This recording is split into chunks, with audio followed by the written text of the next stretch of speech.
नमस्कार दोस्तों, आज मैं आपके लिए उस किले का इतिहास लेकर उपस्थित हुआ हूँ जिसकी प्रतीक्षा आप बहुत दिनों से कर रहे थे।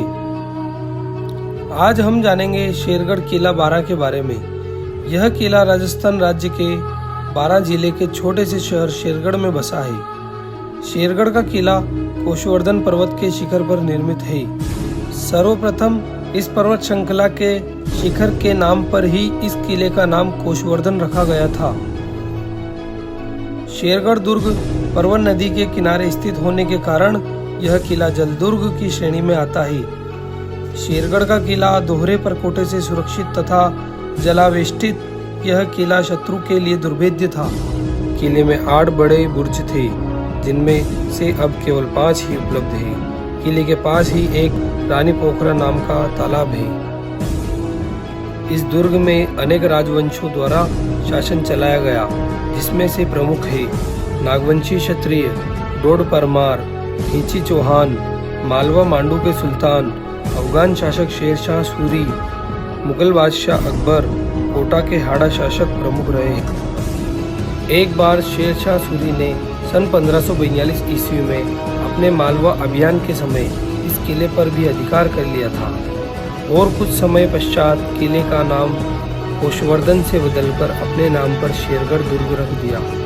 इस दुर्ग के बारे में एक किंवदंती है कि राजकोष में निरंतर वृद्धि करने वाला दुर्ग होने के कारण भी इसका नाम शेरगढ़ पड़ा हो।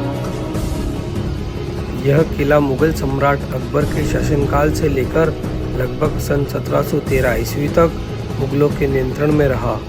एक समय की बात है जब हुमायूं और शेरशाह सूरी के बीच सन 1540 ईस्वी में भयानक युद्ध हुआ। तब हुमायूं की हार हुई। नतीजतन सूरी दिल्ली की सत्ता की शक्ति बन गया। दिल्ली की सत्ता पर बैठने के पश्चात शेरशाह ने दिल्ली के पास ही एक और किला बनवाया जो वर्तमान में शेरगढ़ किले के रूप में जाना जाता है। कुछ समय बीतने के पश्चात हुमायूं का दिल्ली पर आक्रमण सफल रहा और शेरशाह सूरी को हराकर दिल्ली पर अधिकार कर लिया। कुछ समय बीतने पर हुमायूं का ध्यान शेरशाह द्वारा बनवाए गए शेरगढ़ किले पर गया और उसको भी अपने अधीन कर लिया। शेरशाह सूरी ने बूंदी के हाड़ा शासकों की गतिविधियों को नियंत्रित करने के लिए शेरगढ़ के किले को अपने सैन्य शिविर के रूप में इस्तेमाल किया था। शेरशाह सूरी द्वारा दुर्ग में कई इमारतों का निर्माण भी करवाया गया था। शेरशाह सूरी व मुगल बादशाह हुमायूं दोनों शासकों ने किले के विकास में महत्वपूर्ण योगदान दिया था। कुछ समय पश्चात शेरगढ़ बारां का किला मुगल सम्राट फर्रुख शेर ने कोटा के महाराव भीम सिंह को पुरस्कार स्वरूप प्रदान किया।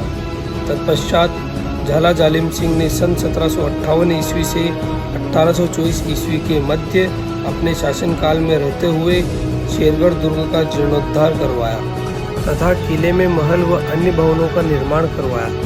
जालिम सिंह ने अपने रहने के लिए हवेली बनवाई। वह झलाओं की हवेली के नाम से आज भी प्रसिद्ध है।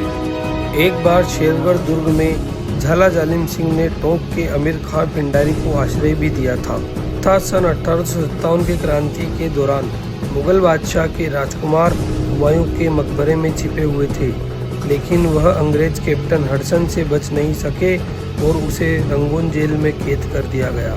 शेरगढ़ दुर्ग में प्राचीन सोमनाथ महादेव मंदिर, लक्ष्मी नारायण मंदिर, दुर्गा माता मंदिर और चारभुजा मंदिर देखने को मिलते हैं तथा साथ ही भव्य राजप्रसाद हवेली, भीतर महल, आमिर खान का महल, सैनिकों के घर, अन्न भंडार आदि शेरगढ़ की भव्यता को बयां करते हैं।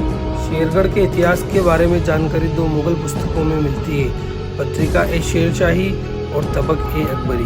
फ्रांसीसी बुकानन के अनुसार दुर्ग में एक बार बड़े पैमाने पर नरसंहार हुआ था। तब से इस किले को शाप दिया गया और त्याग दिया गया।